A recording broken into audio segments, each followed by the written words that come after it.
everyone, welcome back to my channel. My name is Chelsea. If you're new, today we're going to do a base layout for the week of November 30th through December 6th. In my recollections, using the Gingerbread House Weekly Kit from GoldPaperPrints.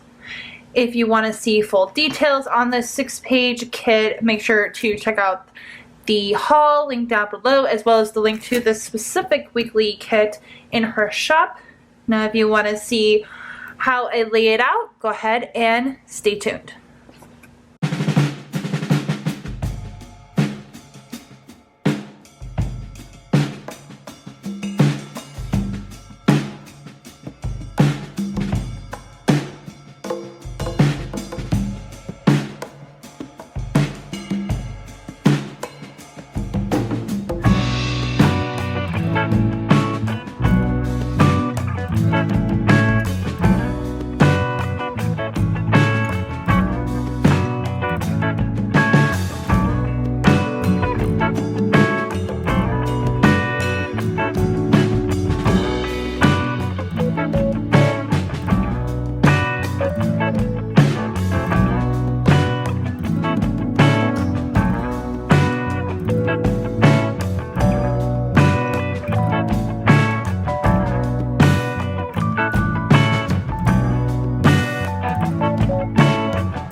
everyone, this is the final look of my base layout. If you want to see my basic plan with me, make sure to stay tuned. That video will be up on Monday. Also, if you made it to the end of this video, make sure to comment down below hashtag base layout Friday. So please make sure to give this video a thumbs up if you like it. Don't forget to subscribe to keep watching and turn on those notification bells so you never miss a video. Until then, happy Friday guys, and I'll see you guys in my next video. Bye!